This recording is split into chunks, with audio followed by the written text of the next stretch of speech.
I've never liked uncertainty. That's the simplest way to explain it. I'm the kind of person who double-checks the stove, then checks it again after locking the door, then replays in my head whether I actually checked it or just thought I did. It got worse after my son was born. His name is Daniel. He's 9 months old now. Before him, my apartment was normal. A 2-bedroom place on the 3rd floor of a new complex on Shevchenko Street, with thin walls and a view of a parking lot that always smelled faintly of wet asphalt. After him, it turned into something else. Not overnight, but fast enough that even I noticed the shift. It started with a baby monitor. Then a better one. Then one with video. Then I read an article about signal interference and how easily those could be intercepted, and that was it. I went all in. By November, I had a full system installed. Not the cheap, consumer-grade stuff. I'm talking about a professionally configured smart home network, motion sensors in every room, high-resolution cameras with infrared and blind spot compensation, directional microphones with active noise filtering. Everything wired into a central hub and mirrored to my phone. It logs everything: movement patterns, ambient noise, temperature changes, even air pressure fluctuations if they exceed a threshold. The company that installed it, Aegis Home Solutions, kept using words like overkill and military adjacent. I took that as reassurance. The nursery was the most advanced room in the apartment. 2 cameras at opposite corners, calibrated to eliminate occlusion. A ceiling-mounted microphone array that could isolate specific frequencies, like a baby crying, from background noise. The system would notify me if Daniel so much as shifted in his sleep. At first, my wife, Oksana, thought I'd lost it. "You're building a bunker, not a home," she told me one night while I was calibrating the motion grid on my laptop. "It's not about that," I said. "It's about control." She didn't like that answer. We argued about it more than once. She said I was trying to eliminate things that couldn't be eliminated. I said that was exactly the point: if something could be controlled, why wouldn't you? In the end, she stopped arguing. Not because she agreed, I think. Just because Daniel slept better when the room was quiet, and the system did keep things quiet. No sudden noises. No unexpected disruptions. It created this cocoon. Predictable. Safe. A month ago, Oksana took Daniel to her mother's house outside the city. About 30 kilometers from here. Fresh air, less noise, less me, probably. I stayed behind for work. Which brings me to tonight. It's April 17th, Thursday. I remember because I had a deadline I couldn't miss, and the office was too chaotic, so I decided to work from home. It's almost midnight now. 23:46, according to the clock in the corner of my monitor. The apartment is silent. Not just quiet, engineered silence. The system filters out low-level ambient noise. No traffic hum bleeding through the windows, no distant voices from neighbors. Just this clean, empty stillness. I'm in my office, which used to be the 2nd bedroom. Desk facing the wall, laptop open, spreadsheets glowing in that sterile blue-white light. There's a faint smell of burnt coffee from the mug I forgot to rinse earlier. On my phone, the Aegis app is open in the background. A grid of rooms, all green. Living room, no motion. Kitchen, no anomalies. Bathroom, inactive. Nursery, stable. Everything exactly as it should be. Every now and then, I tap into one of the camera feeds. Not because I need to. Just habit. A quick glance at empty spaces, confirming that they're still empty. The nursery looks the same as always. Crib against the far wall, pale blue sheets tucked tight. The mobile above it is perfectly still. There's a soft nightlight plugged in near the floor, but it's off, no need for it when no one's there. The system doesn't miss things.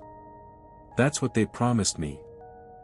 No false negatives, the technician said while installing the last sensor. If something moves, you'll know. That mattered to me more than anything.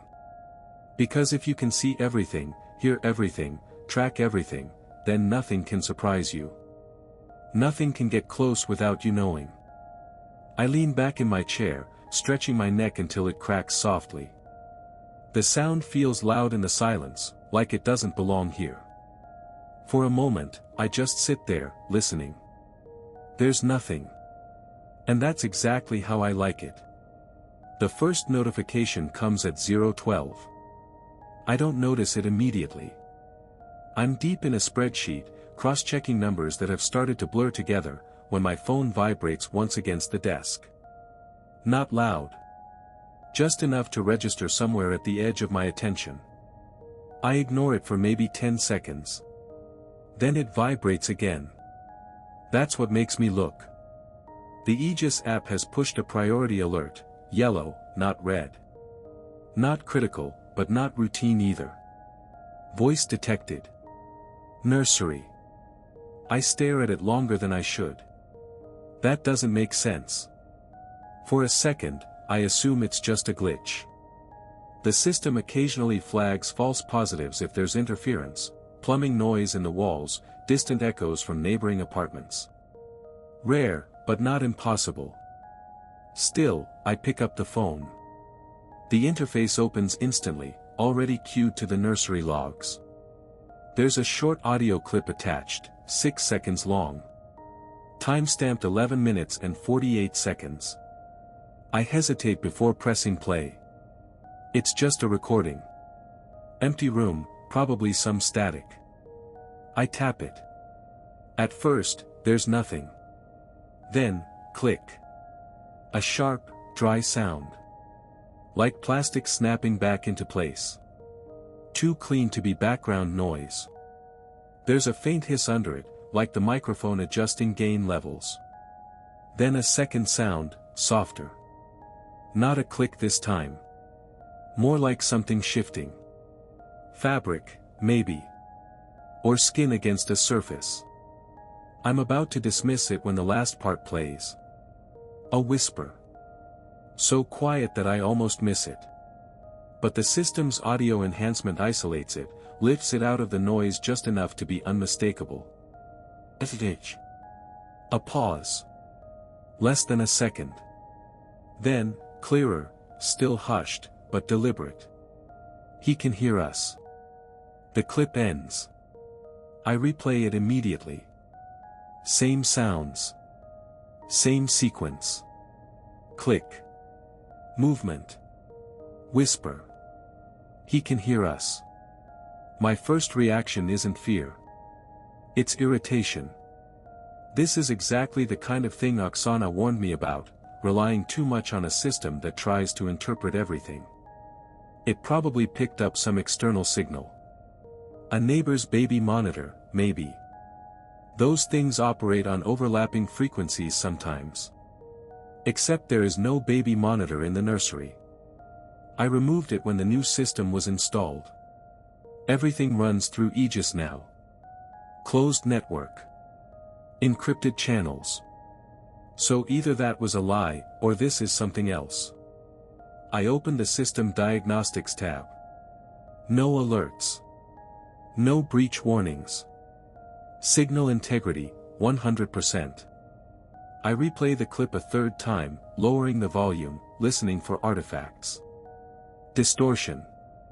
Anything that would suggest interference. The voice doesn't sound distorted. If anything, it's too clean. No background echo. No reverb like you'd expect from a speaker playing in another room. It sounds close. Intimate. Like whoever said it was right next to the microphone. That doesn't make sense either. The nursery microphone is ceiling mounted, centered. To sound that clear, someone would have to be almost directly beneath it. I glance at the live status panel. Nursery, no motion detected. Of course. Because there's nothing there. I let out a breath I didn't realize I was holding and set the phone down. Okay. Think. Most likely explanation, software error. Audio misclassification. The system thinks it detected a voice because certain frequencies lined up in a way that triggered its pattern recognition. And the phrase? Pareidolia. Like hearing words in static.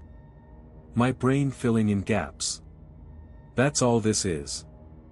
I almost closed the app, ready to go back to work. But something stops me. The wording of the notification. Voice detected. Not possible voice pattern. Not unverified audio anomaly. Just voice. I pick the phone back up.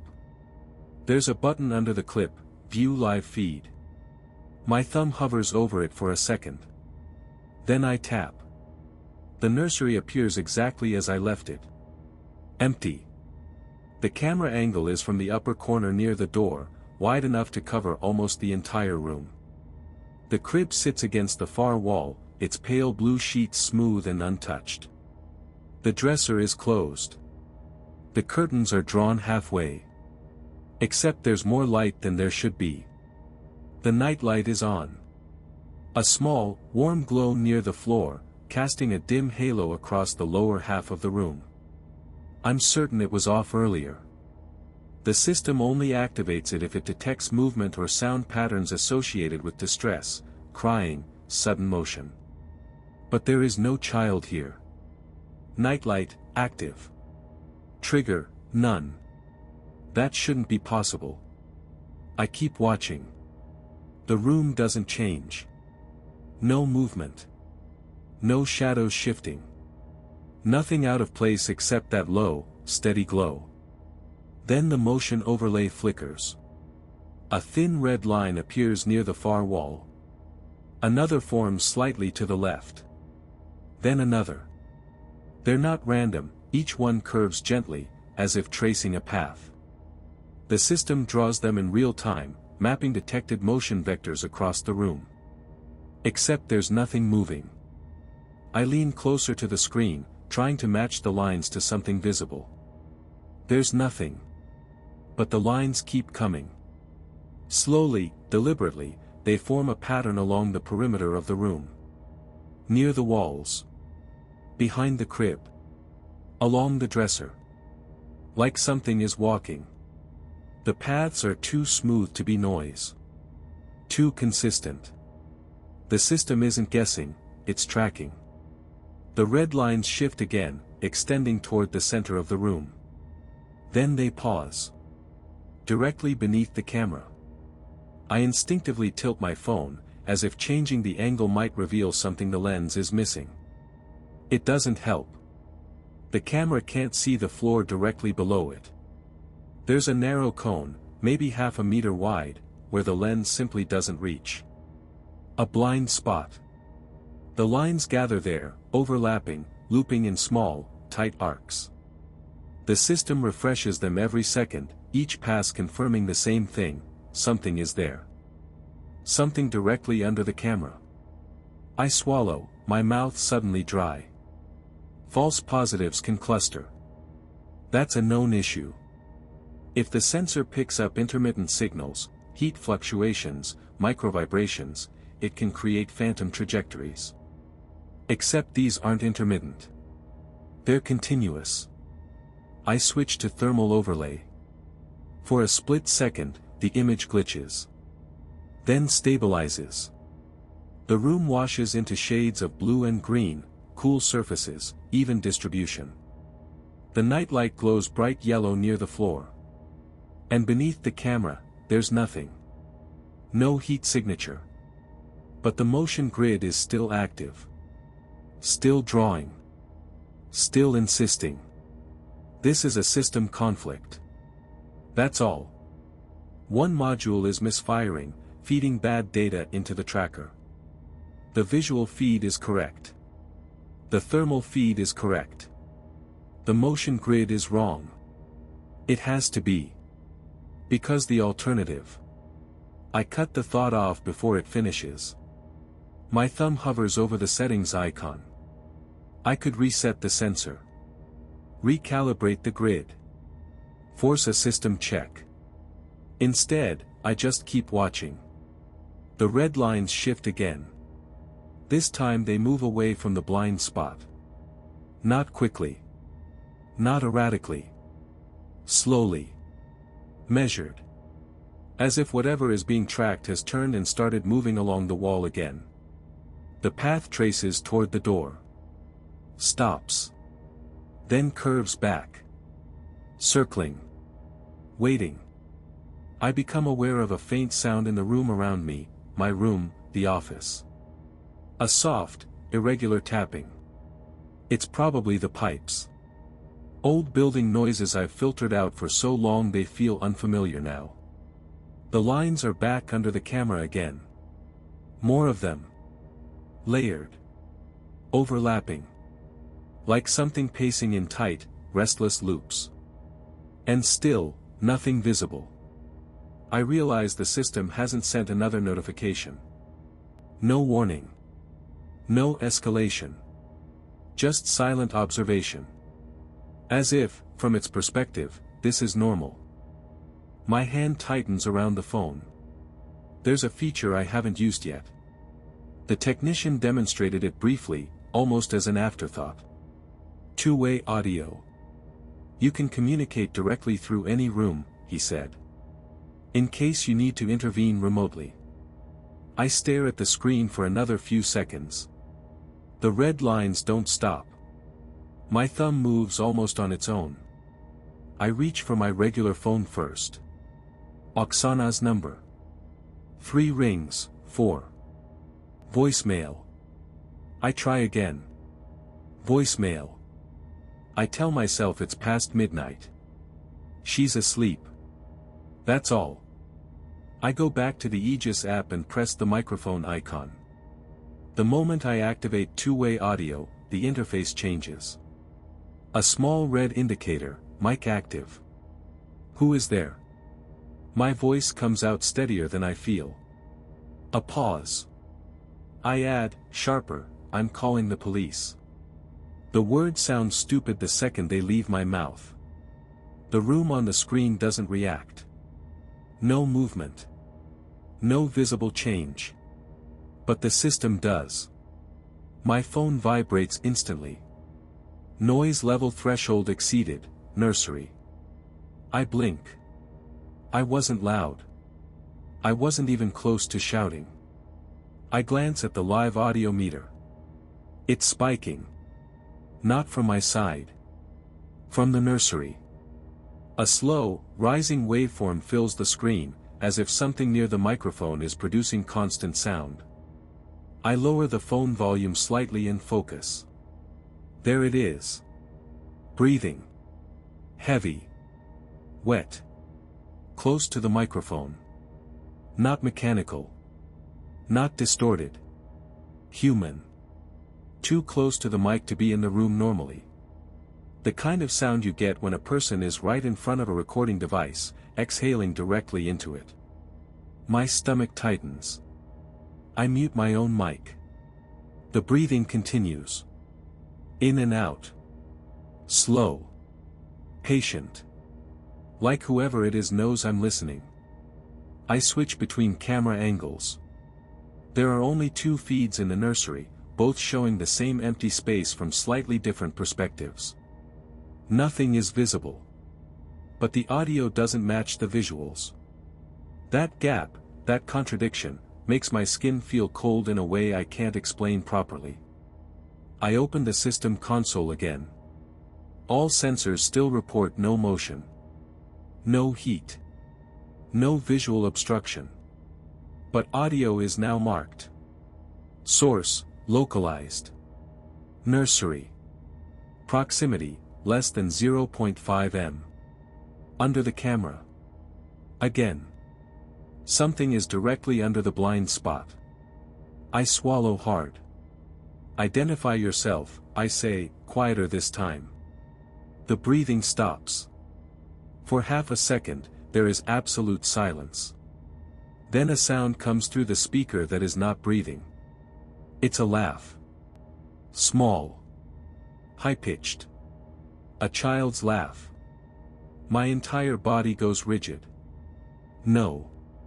No, that's not possible.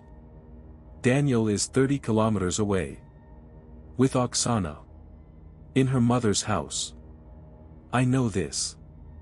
The laugh comes again. Shorter this time. Almost playful. It's not coming from my room. It's coming through the system. Through the nursery microphone.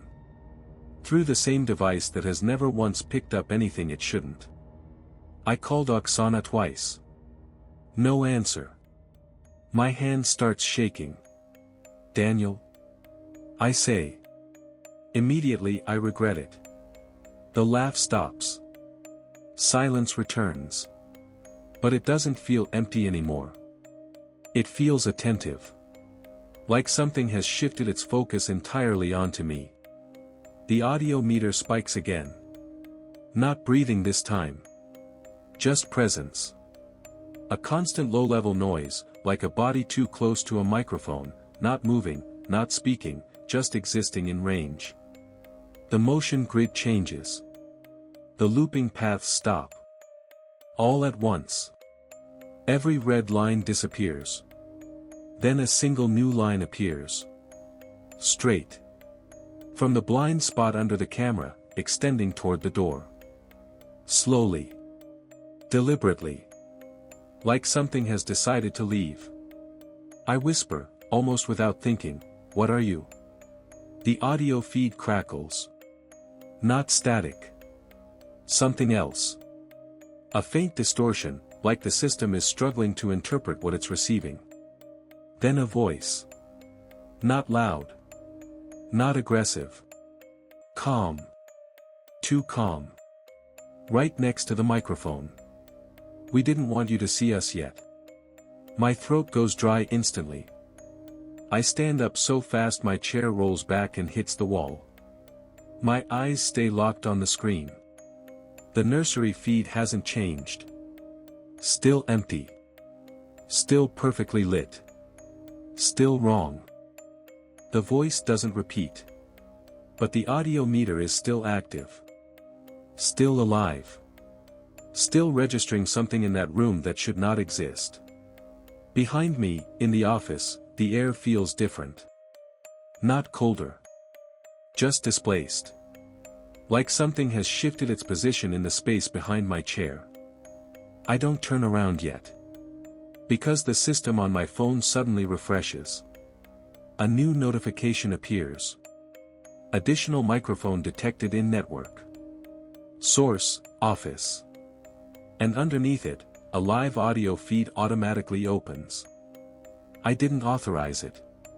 The speaker turns on by itself. And I hear breathing again. Right behind me. Not through speakers. Not through the system. Not an artifact or a feed or some layered audio glitch. In the room. Right behind my chair. My entire body locks up. The office is silent except for it. Slow inhalation. Slow exhalation. Wet, close, uneven. I don't turn around. I can't explain why, but turning feels like a decision I'm not allowed to make yet. My eyes stay fixed on the phone screen. The nursery feed is unchanged. Empty crib. Soft light. No visible motion. But the audio panel has split. 2 streams now. Nursery, active. Office, active. I didn't add that second one. The office feed shows nothing. Black. Not darkness from a camera. Just absence. As if the lens is covered, or the feed is being suppressed entirely. And still, the breathing continues. Right behind me. I swallow once, hard. System status. No response. The app doesn't acknowledge the command. Another notification appears. Analysis complete. I didn't run any analysis. I stare at the message until it expands automatically. Text scrolls beneath it. Pattern match found. Nursery entity is not confined to single location. Then another line. Entity replication detected across active microphone nodes. Behind me, the breathing pauses. Just for a second. Then resumes. Closer. I know the system doesn't work like this. These are detection tools, not interpretive AI. They don't generate sentences. They don't form conclusions. Someone, or something, is pushing these messages through. This is a recording loop, I say. You're echoing something. That's all. The breathing stops. Silence drops into the office like something physical. For maybe 2 seconds. Then a soft scrape. Wood against wood. From the corridor outside my office door. Something dragging lightly along the floor. Slow. Deliberate. The phone vibrates again. A new system message. No analysis label. No alert color. Just a plain line of text, as if typed directly into the interface. You should not have isolated us. The scraping in the corridor stops. Everything in me goes still. Even the system audio meters flatten, as if the environment itself is holding its breath. Then a new notification arrives. This one from the nursery feed. Except it isn't audio. It's a system-generated transcript, auto-detected speech. The text appears slowly, word by word, as if being typed in real time from somewhere else. Now he can see us too. The office microphone feed spikes instantly. Behind me, something shifts. Not footsteps. Position. Like whatever is there has leaned slightly to the side, aligning itself more precisely with me. The air near the back of my neck changes. Not cold. Occupied. My phone screen flickers. For the first time since I installed the system, the apartment map doesn't show rooms. It shows points. And one of those points is labeled. Office, occupied. I understand now, slowly, that the system is no longer observing the house. It is describing it. And I am still sitting in it. I try Oksana's number again. The call connects this time, just for a second, and in that second before it drops, I hear something in the background. Not her voice. Not her mother's voice. Something else. Something small and very close to the phone on her end. A sound I recognize. A child's laugh. Then the line goes dead. Behind me, something finally speaks. Not through speakers. Not through microphones. Directly. Close enough that I feel the words before I process them. And the last thing I see on the phone before the screen goes dark is a final message appearing over every feed at once. User awareness achieved. The display freezes. I still haven't turned around. I don't know if I'm afraid of what's behind me, or afraid that when I turn, there will be nothing there at all, and I'll have to figure out what that means. My hand is still holding the phone. The screen stays dark. The breathing doesn't stop.